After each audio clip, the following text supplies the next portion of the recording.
And we're live. No intro this time because of StreamYard's dumb pay for access thing. Uh, but anyway, here together with the usual gang, Ard or NCR, CT, Annihilus, myself. Who are you? What do you want? Today we are discussing Babylon 5 episodes, Legacies. What's the name of the two-parter? It's escaping me at the moment. Wilderness. Yeah, Voice in the Wilderness, Part 1 and 2, and Babylon Squared. Which anybody who does, Nick finally knows who Zathras is. Yes. Or at least the first appearance of Zathras, which is Zathras excellent. is a nice guy, but Zathras is an asshole. Anywho, initial thoughts on at least some of these. So, Legacies, for quick recap. This episode was about, I forgot the name of the Minbari, but he was both warrior and religious caste, and basically his body disappeared. And the warrior caste is not happy about it. Yeah, and it causes another great conflict. Yep. Well, yeah, especially since the spoilers here. Yeah, this is a spoiler-heavy series, so, be cautious about it. Anyway, spoilers for those who don't know. The same woman that was complaining about the disappeared body was also the one that disappeared the body, so... Just to start conflict. Delenn cremation, so... But yeah, basically for Legacies, that was Legacies was also the introduction to the Bakmara. Oh yes, the carrion eaters. I would prefer to say the garbage/feces eaters, but yeah. Hey, at least they're not the three. The entire Norn delegation has been seated next to the Vree. Right next to the Vree. The reminder who the Vree are is the big black-eyed aliens that anal probe. So yeah, take of that what you will. That you'd see. The Greys. What are you talking about? The courier is right there. Garbage day. Yeah, we're working on a method to access our clips again without. My kitty is mean right now. Yeah, this streaming service is being a big pain in the butt. Mm-hmm. Well, I know other people just buckled down and started buying it, but I'm like, I don't know. Let's see if we can find some loopholes. $32 a month? You're outrageous. Anywho, so yeah, Legacies. It was somewhat memorable episode. Like I do remember Sinclair's speech to the head of the warrior caste, Naroon, was let the let the warrior caste honor his bravery, but let the religious caste honor him for what he really was, a man of peace. You talk like Minbari, Commander. There is no greater respect you can give a man than for his enemy. Sorry, God, I'm butchering this. But you get the basic gist. Yeah, overall standard episode in my opinion. Exactly, though. What'd you say, CT? Coming in? How long have we not watched Babylon 5 exactly, though? I mean, did we? Can you it's been a bit because we take hiatuses. I really need to start taking friggin' notes because this is bugging me. Life got in the way. Life did get in the way. All of us got sick, and CT and I both went to different cons. So I'm still sick. And I never bothered to show up. I went to the Lego convention early in September. Yeah, you went to your Lego convention. I went to the Star Wars convention I was going to. So yes, life got in the way. The other two episodes, Voice in the Wilderness, part 1 and 2. That one was a bit more memorable compared to this. Oh wait, but before we get over to that, let's thoughts on Legacies. I thought it was pretty standard. A pretty good day in the life on the station. Yeah. Another life-threatening situation that would threaten Babylon 5. Well, the only life-threatening thing was from the warrior cast because they were mad that like their great warrior's body literally just disappeared. And to be fair, Delenn had her reasons for removing it. She was straight up like this was against his wishes. He wanted to be like cremated and buried at the temple, not like paraded on like some great like warrior of. Dylan was all lol, you mad, lol, lol, lol, lol, lol, lol. I'm not even sure I can see comments anymore. Yeah, stupid thing won't even let me see. Oh wow, that sucks. StreamYard's being crappy. Yeah, but it is what it is. So yeah, if people are commenting on there, I can't see it. I'm sorry. They really get your cojones in a vice grip with this. Good. Pay the $32 or get nothing. But anywho, actually, no. Let me see if I can check my monitor. Check my monitor, and in the meantime, we'll discuss Voice in the Wilderness Part 1 and 2. So, Voice in the Wilderness Part 1 and 2. Hang on, I'm going to mute for a second.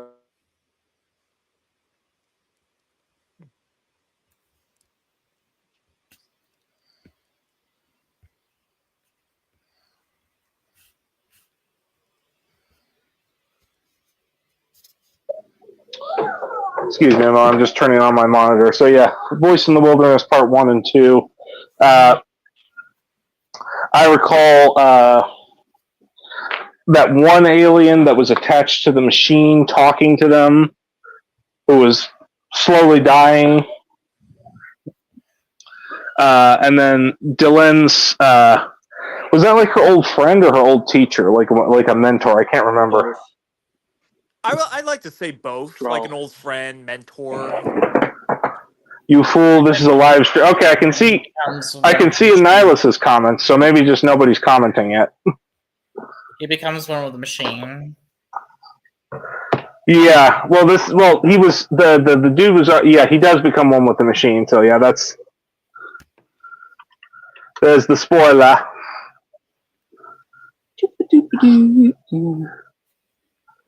Yeah, it was his calling, he says. Well, he had pretty much like he was pretty much like nobody at home is listening to me anymore. Like as far as like my ancient wisdom, like nobody is actually like going, hey, I like what you have to say. Nobody's giving him the respect that they used to. So he was talking about. I think he was talking about going out into the rim until he died. Something along those lines. Yeah. Okay. Yeah. Nobody's talking. Live chat joint. What's this open panel? Oh, okay. Oh, so we can't. Oh, that sucks. We don't even have live chat anymore. It's not open. This is ridiculous. You expect me to pay $32 a month? I sent mine hi, but Oh, here we go. Okay, never mind. I do see live chat. I just don't see like anybody else popping in. Hang on. Live chat, all message are visible. I'm sure it in some few group chat circles. Okay. So live chat should be available now. Listen here, mister. If you think I'm going to spend $32 a month, you have another thing coming. Listen here, mister. If you actually think I'm going to spend $32 a month, you're delusional. I Listen, hereby Leah, choose you someone think I'm gonna else. pay $32 a month for this? You're fucking delusional. You actually think I'm You're going to pay? fucking delusional if you think I'm gonna pay $32 fucking Ah, dollars a yes. month. Everybody doing their Tony Soprano My impression. brother does a pretty good one. Me, I Try to pull that one try on to me go. I again, try and to you go sleep in straight the for dishes. I try to go straight. I can't do it the best, but I do try to get, if I can. I do try to go straight for Paulie. You gotta be fucking kidding! He killed 16 Czechoslovakians. Guy was an interior decorator. Anyway, so yeah, this one was this the one where Ivanova had the Ivanova is God quote in Nihilus? Yes. Okay, I just wanted to be sure. I will listen to Ivanova. I will not ignore Ivanova's advice. Ivanova is God. And if this ever happens again, Ivanova will personally rip your lungs out. Sorry about that. The whole God thing. You understand. Any hoots a doodles.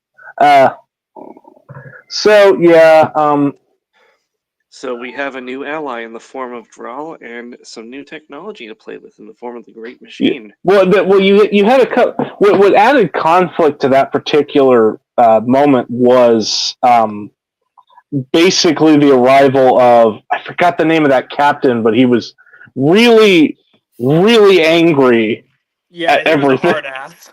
Yeah, I almost want to that's say new yeah, technology for Agamemnon, Earth. but that's We need to I did we not need to like make sure him we one get it bit. before any of the other races. And then the outcasts from that guy's old race saying, like, gosh, what was it? He was like, he was no, they do not deserve this. No one should deserve. It was interesting to see, uh, but oh gosh, I'm trying to think of, because again, I guess it's been a bit since we watched these episodes. I really need to start taking notes because the this is one that's embarrassing. freshest in my mind is Babylon Squared. Yeah, that's the one we're really going to dig into because we recently watched that. But these ones in particular. Oh, you know what? I do remember a funny little detail from this one. A couple funny little details involving our favorite Centauri. Oh hell yeah! Oh, is this when he tries to find some deep philosophical meaning in the hokey pokey? Exactly. You put your whole self in, you put your whole self out, put your whole self in, and you shake it all about. You do the holy hokey and you turn yourself about. That's what it's all about. I have studied it for days. I tell you, it does not mean a thing. Yeah, probably because it's a song. Well, keep in mind, we're talking about an alien studying our culture. He's trying to figure out what it's all about with us. And the only thing he can find is a children's song that's been around for centuries called the Hokey Pokey. Try not to These think too hard, Londo. these It's shuttles, they are a formidable craft. my point being is that he's basically trying to figure out something that doesn't need figuring out. It's the whole, like humans kind of create their own purpose type of situation. Whether Right. whether they turn to God or turn to like space travel or whatever. He doesn't seem to get that like some kid's dance number is not the purpose of human life.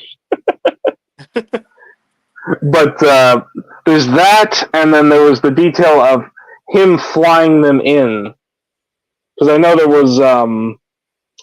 there was differences between Sinclair and the captain of that ship. I'm genuinely surprised because I don't think we see that captain again in the later seasons. Well, if that's the case, I'm glad believe you're because I correct. didn't really like him all that much. Well, I was wondering, like, if we ever did see him again, if he'd show up as like either an anti-hero or an antagonist, without giving anything away, without spoiling anything. But I know you know at least the vague detail that Earth becomes one of the bad guys. Yeah, that's a part that you told me a while ago. So Yeah, that's yeah. something that I'm looking forward to.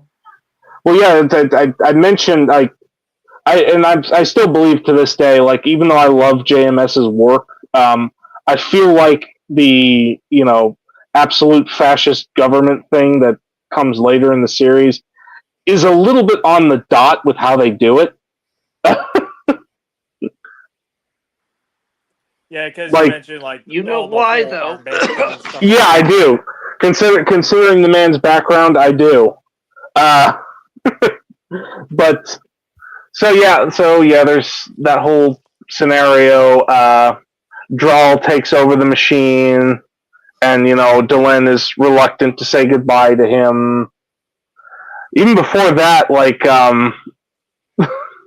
both Sinclair and Ivanova, when they first brought that alien from the station aboard, they look at the whole giant thing on the planet on Epsilon. What was it? Epsilon 7 or whatever.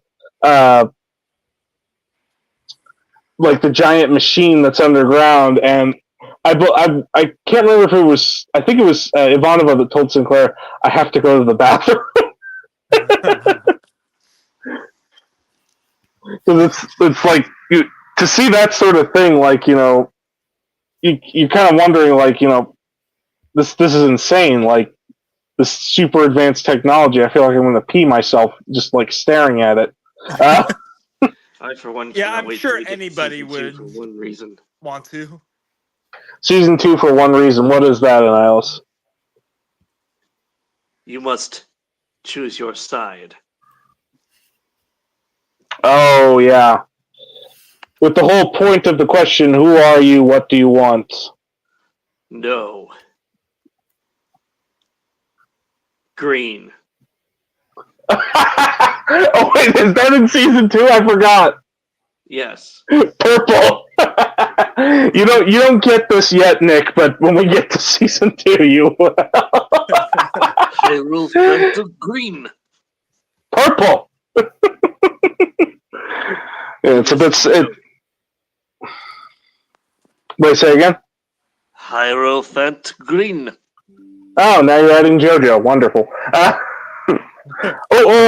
Hermit Purple.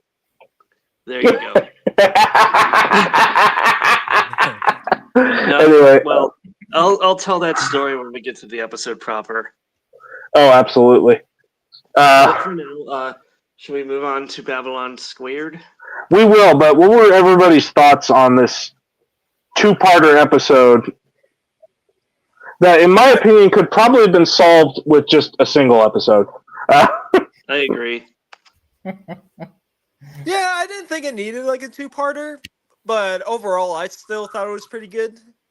I think it was meant to introduce Drawl and everything. And the actor who plays Drawl in this, we don't see him again for the rest of the... I think they have like a different guy who's playing Drawl in the later episodes. I don't think the guy died. I just think they couldn't, get him back, or they wanted someone that looked slightly younger. You never know. But, yeah, so, let's see, Babylon. So, yeah, Babylon Squared. Now that is an episode to discuss. Of course, we can talk about the beginning part. Annihilus already knows what I'm talking about, where Ivanova's just dead tired, and like Sinclair and Garibaldi get her to fall asleep, and then pretend like they just finished breakfast. Garibaldi, you're a dead man. Yeah. Oh no, the That was a other highlight. the other part of that was good was Sinclair going, "I'll notify your next of kin." Yeah, I love that. I'll notify your next of kin. God, I enjoy Sinclair. Obviously, I enjoy Sheridan more, but like I am definitely gonna miss his character when he's gone from the majority of the series after this. Yeah. Ugh. Because Yeah, 'cause he I go ahead. actually enjoyed this character a lot. Yeah, I mean we've got two more episodes with him after Babylon Squared, but like yeah, this is gonna be hard because like you when you really like because like again it took me multiple viewings to kind of like I enjoyed Sinclair first time I watched it, and then I watched it with you guys and rewatched it with my dad when it came to season one, and I really got to like appreciate Sinclair a lot. Not that I don't dislike like Sheridan, because when Nick gets there, he'll understand exactly why I love Sheridan.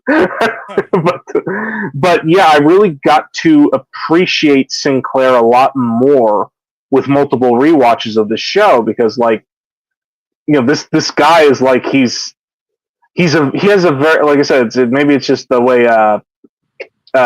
Michael O'Hare speaks, but he's got like that almost like a classic detective noir cop of way of speaking. Like like kind of like a classic type of method acting, I suppose. But he has that type of voice you would expect from like an old 1940s, 1950s detective. Uh, but like as like a kind of a wise military officer. So Yeah, it's strange. His tone is like soothing, and when he gets angry, you feel like you actually did something to piss him off. yeah. Even if I feel like this is like my first viewing of like the series in general, I've grown like an appreciation for Sinclair. I think that his mannerisms, the way that he goes about on his like daily tasks and like dealing with like life threatening situations. I think he's like a good personification for a leader. Like if Well, I you had to you think of what a leader is, then I would think of Sinclair. yeah, you understand now why JMS initially chose him for the role. Uh, Yeah. Now, again, I'm not saying Sheridan, Bruce Boxleitner's character isn't level-headed, but he is definitely more of a hothead than Sinclair. But I feel like that's a good contrast because when you see the way Sheridan is compared to Sinclair, you're like, okay, I can understand this guy's weaknesses and strengths, and it really does show you that like, oh, this is a different guy commanding. It's not just the same actor reskinned, the same Yeah, it's character. the perfect contrast. Yeah, yes, because you see Sinclair, he's a bit more level-headed, uh, and Sheridan is a bit more hot-headed. Now Yeah. Sheridan does gain a bit more level-headedness, but he always kind of has that like that gruff, fiery personality. Like he's smart, clever, level-headed as well, but like not in comparison to Sinclair. Yeah, I've yet Uh, to see Sheridan, but I'll take your word for it. yeah, and like I said, like I told you at work with Sheridan, like with Sinclair, you feel like you did something wrong. Um, with Sheridan, when you piss him off, you feel like you've just brought an apocalypse on an entire planet. Oh no. No, dude, in season three, you'll see when we get to it. In season three, you'll see just how angry the guy can get, and it's not like dumb hot-headed anger. It's focused, Intentional. intent, like hard driving anger, and it's a good kind of anger because no joke when he makes his speech in season three, the that's one of the ones that like really got me on board for his side. It's like, dang, this guy can make speeches. But Well, looking forward to it. Anyway, let's talk about the meat and potatoes of this particular episode. So Babylon 4 disappears and then just suddenly reappears after being missing for, what was it, like 3-4 years now? Or And 2 then years? one guy dies of old age. But yeah, so they talk about how they just came online. I'm like, no, you've been missing for years. I'm like, oh boy. And then they said we are unstuck in we've become unstuck in time. Keep that phrase in mind for later. And then Oh yeah, no, that's the whole unstuck in time. Oh, God, I have to just give praise to JMS for the way he's written this series. He has a way, even though he kind of like comes up with things on the fly, he has a way of making things look like they were planned this way from the start. That's just good writing.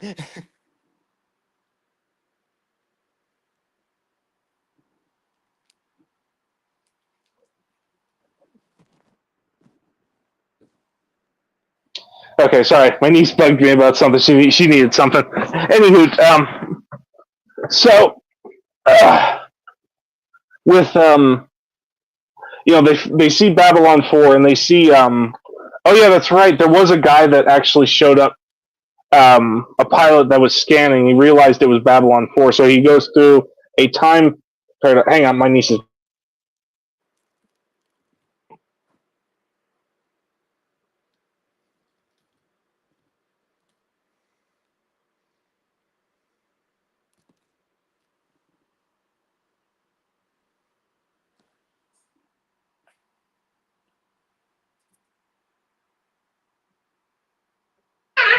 I have to go back to the garage now.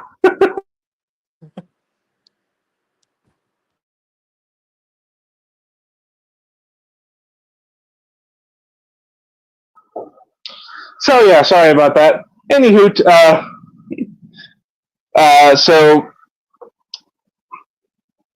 yeah, one of the pilots from Babylon 5 goes to investigate, realizes it's Babylon 4, gets caught in a time discrepancy, and literally dies of old age.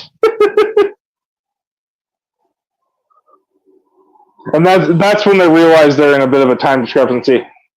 And then we go over there and we meet the myth, the legend. Oh yes, the greatest character possible. Here's the thing: I love Shakar, I love Sheridan, but this guy is on a whole nother tier of amazing characters. The one, the only, Zathras.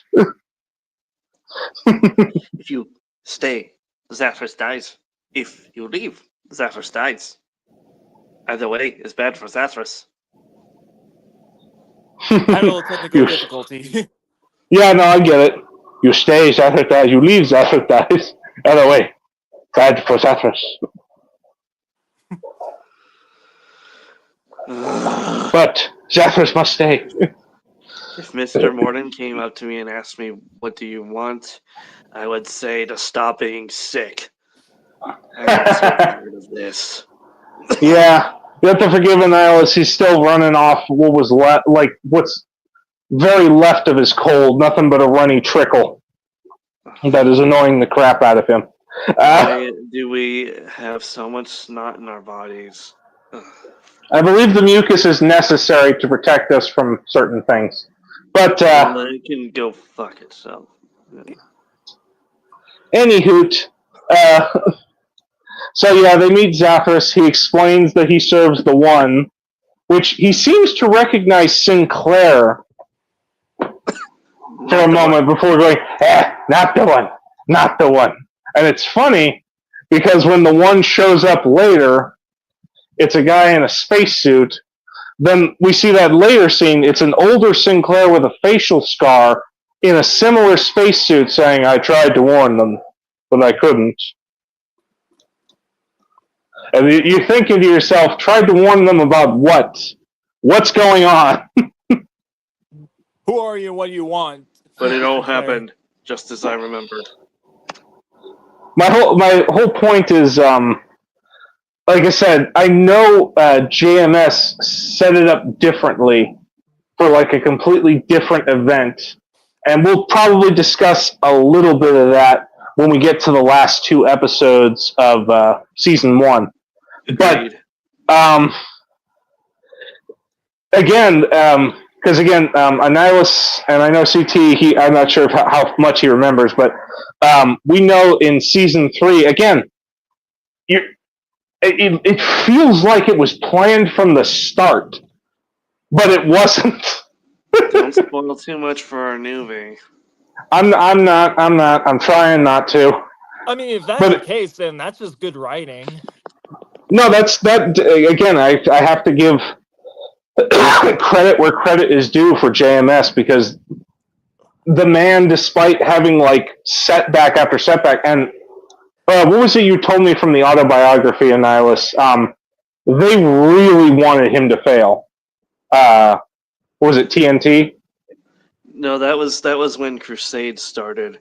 I thought they wanted him to fail during V5. No. P10 was generally supportive. They just gave him a lot of notes because they didn't believe that a serialized science fiction series set on a space station would get views. And not just because DS9. Well, I guess DS9 being on air around the same time had something to do with it.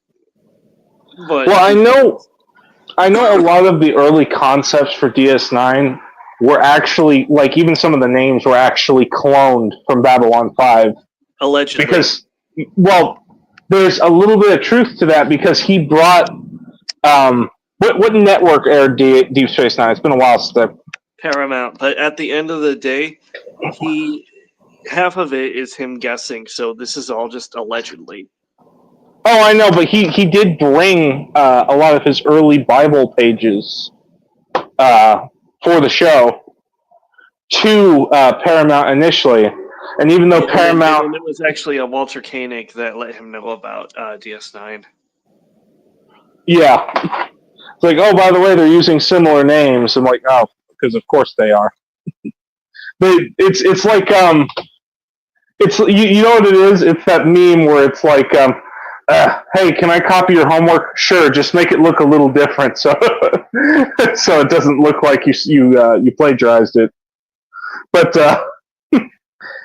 and I haven't seen Deep Space Nine, but I do plan to at some point. I need to watch. Like I remember watching TNG with my brother, but like I never caught every single episode. I just caught like a lot of the key ones. Like I think I caught like when Tasha Yar died, Drumhead trial, anything involving the Borg, that sort of thing. Anything involving Q, but like basically, like B5 had that very rare quality to it that I absolutely love, because it feels like it was the catalyst for Mass Effect. I mean, there was a lot of catalysts for Mass Effect: Star Trek, Starship Troopers, what else? Battlestar Galactica to some extent, but it really feels like B5 was like the biggest catalyst for that series. So like when I saw all the parallels when we first watched it in Nihilus, I'm like, holy crap, this was Mass Effect before Mass Effect. And that's part of what got me in. But also, a lot of the early philosophical questions from as far back as season 1, I'm like, oh, well, there's more to this show. Okay, let's see what we got. But yeah, in regards to Babylon Squared, They have to Zathras. get everyone off the station because Zathras needs it. Great war. Zathras needed for Great War, which he does take it, and we see what looks like Delen's arm with Old Man Sinclair. And we also get the idea that they want to, the Great Council wants to return Delen to them. But the prophecy will attend to itself. Gonna just insert a line from Mass Effect here. Yeah. The Council can kiss my ass. But yeah, basically, By the way, Nick, go play Mass Effect. Oh God. I mean, Yeah, Babylon 5 it's- has direct inspiration from Mass. Mass Effect has direct inspiration from Babylon 5. well, yeah, CT. Everything's done by a political council on a big space station, Hmm. and they get into a war against ancient dark terrors from the abyss. Hmm. If you're wondering where the Star Trek comes in, that's most likely the. You're wondering where Star Trek comes in. That's most likely the. Even though it's a military vessel in Mass Effect, that's most likely the whole exploration vessel type thing. And then Battlestar Galactica is the Quarian Geth War, or at least is some equivalent to it. And then shoot, what else did I say? It was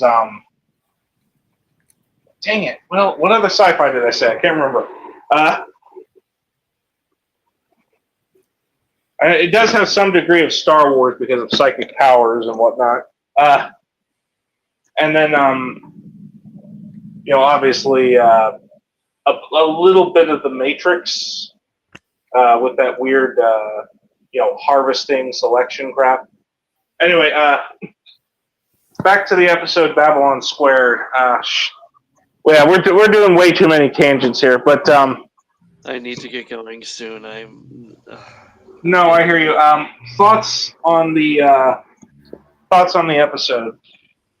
Really good. It has a huge payoff later, and of course we get introduced to the Great Disastrous, and we get one of the best practical jokes in the entire show.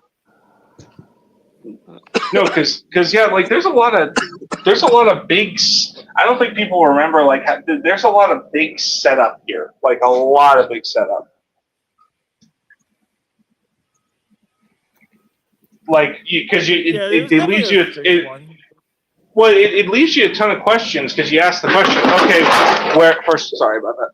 First of all, you ask the question, who and what is Zathras, and what is it? What is he doing there? What great war is he talking about? Why did he recognize Sinclair as a potential one? Why was Sinclair wearing the same space suit? Why did he have a scar, and why was he suddenly older? What's so important that they need Babylon Squared for? What's the prophecy? Why is going on? Yeah, no, a lot of questions just pop up in this one. And you realize it's not going to get answered until like a season or two from now. So you're like, okay, now I'm hooked. What's next on the agenda? But keep in mind, Nick, we have 2 more episodes left for season 1. And I'm wondering, do you guys want to start in season 2, or just do those 2 episodes? Because that's what I'm trying to figure out what we're planning on doing for that. I say we do those 2 episodes plus our thoughts on season 1 overall. Then we start with season 2. Well, I'm just wondering if next time we're just going to do 2 episodes, or if we're going to start with our standard 4. Well, if we're going to discuss our thoughts on season 1 as a whole, I think it can just be 2 and then the season retrospective. Yeah, and we can discuss the scrapped ideas that was initially going to happen. And by the way, Nick, when you hear some of these scrapped ideas, you're going to be like, well, crap, that would have been weird. Yeah. I think give all things the whole considered, season those a scrapped rewatch. ideas were scrapped for the better. Yeah, I'm kind of glad things went. And to be fair, the person who said all these ideas says, mind you, none of these were like definitive, so things could have changed from this point. But yeah, so yeah, thoughts on these episodes. I don't remember, like I said, even though I do remember enjoying Legacies, I don't remember Legacies all that much. Voice in the Wilderness was pretty good. It could have been 1 episode. It should have been 1 episode.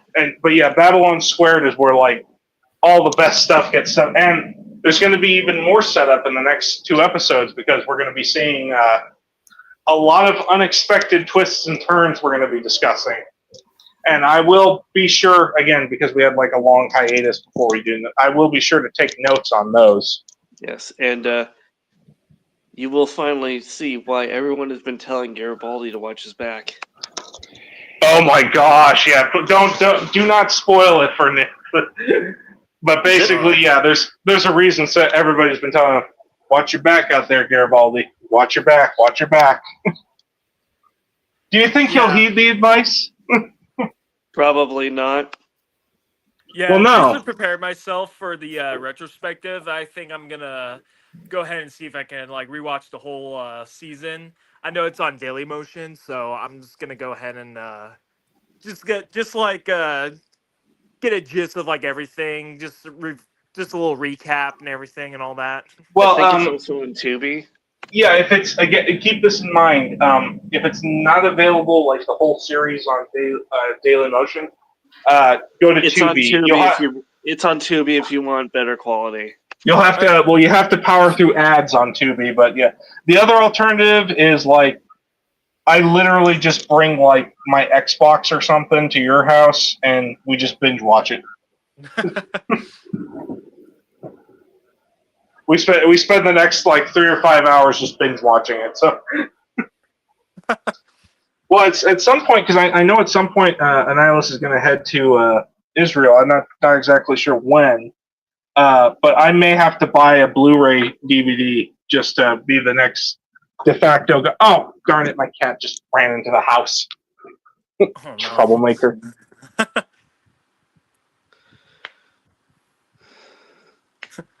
That's all, folks. Badia, that's all, folks.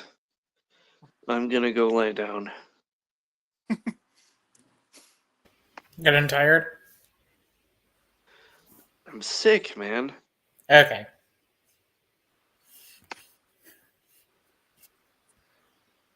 Read the ring. Sorry about that. All right, so, gentlemen, we will reconvene again when we have clearer heads and more plans and whatnot. Until next time, to anybody who tuned in, thank you so much for tuning in. We will find loopholes around these videos. Maybe find a way to stare at comments or something if possible. Either that or at some point I will just have to buckle down and actually pay for the stupid service, even though I rarely stream. This just means if I did have to do it, it means I would literally just have to start streaming more often. Like, again, it would stop being fun and be more compulsory. But anyway, so I'll leave you guys with a funny image. Okay. Ivanova stalking Garibaldi through the halls of B5 like she's Mr. X from Resident Evil 2.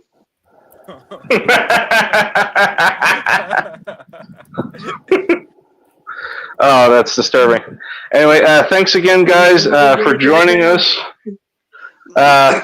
Annihilus, CT, NCR, or ARD. Again, thank you again for your commentary, your usual joining in abruptness, and hopefully, hopefully we can get things going better for the next episode. I will for sure after this point. I pretty much have to start taking notes. Indeed. All right. I'm gonna have to do the same. All right. Thanks again, guys. Talk to you guys later. If anybody wants to pop on Discord, I will be on there after. Mr. Garibaldi. All right. Catch you later, guys. Catch you later, audience. Call now in 30 minutes, or it's free. Gosh, I just really wish I could do the Jakar sit and sleep thing that Nick gave us. Like Free. Since like maybe times twice the rematch, this is free. All right. Thanks again, guys. I'm gonna close it off now. That's all. Later, y'all. I can't say anything. I can't. What? He said that. He said that's all, folks. Oh right, nope. You cannot say anything. I can't say anything. All right, later, guys.